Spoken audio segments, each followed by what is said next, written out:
power supplies are a contentious topic in the world of audio. Perhaps not to the same degree as USB cables, power cables, or fuses, but they're up there, and that makes the Fusion Core power supply from Burson Audio a potentially dangerous topic. Well, here goes nothing. The 24-volt version of the Fusion Core that's designed for products like the Soloist GT, the Soloist Voyager, and the Conductor GT4 from Burson Audio retails for $999 US. Yes, that's more than some very nice amps and DACs, but it is just a power supply. If you're buying the Fusion Core to drive the Timekeeper mono blocks, it's going to cost even more. What makes it special though is that it uses gallium nitride, or GaN. Why that's special is that gallium nitride switches very fast, way faster than the traditional silicon transistors used in most switching power supplies. It also dissipates heat better and is generally just a better quality semiconductor for a power supply like this one. Where things get tricky though is trying to explain how and why any of that makes a difference to the audio that you hear through your headphones or speakers. You see, traditional switching power supplies with silicon transistors switch at around about 40 kHz, which is twice as high as most people can hear the day they're born, and then that declines over time, making 40 kHz way more than double what anyone can consciously perceive. That should make GaN's 1 MHz switching rate irrelevant, shouldn't it?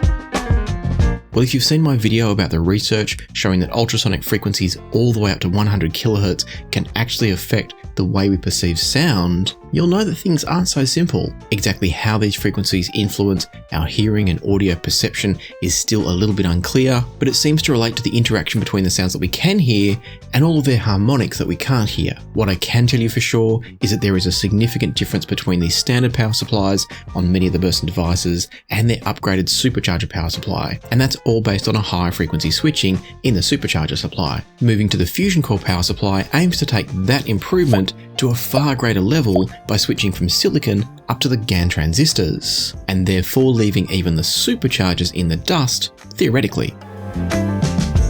And so, does it work in practice, or is this just all nice theory?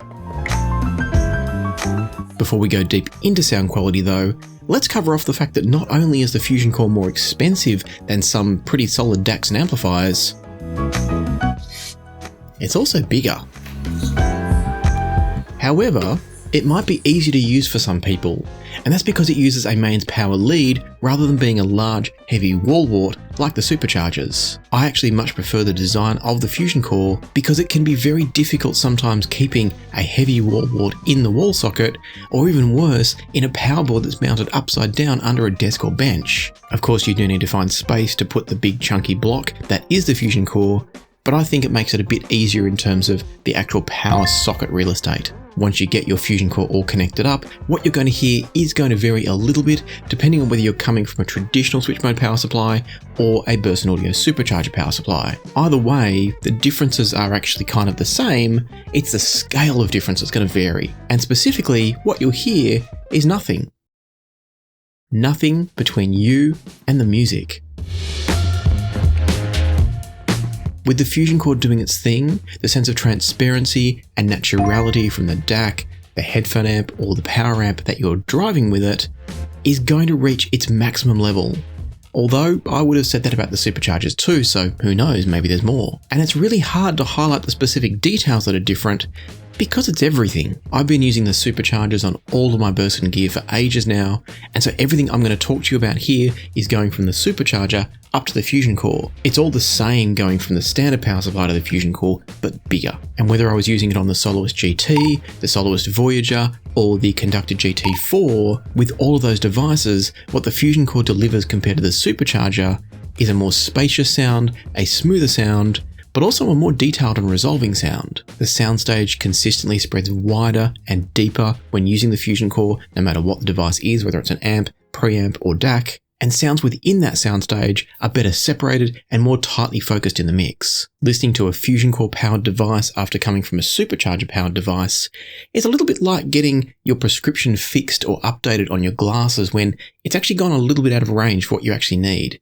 Everything just tightens up and becomes crystal clear. If you're coming from traditional switch mode power supplies, it might be like getting cataracts removed.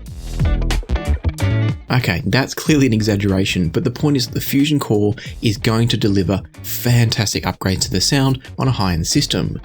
And there's a key point in that sentence: high-end system. You should absolutely not buy the Fusion Core to connect it up to something like a Soloist 3XP or a Composer DAC. It's overkill, and you'll get much larger gains just going out and buying something like a Soloist GT or a Conductor GT. But once you're at the GT level, adding a Fusion Core to your GT level product from Burson Audio is kind of like taking your GT spec car to a mechanic or a specialist to have them tune it and get the absolute most out of what it can do.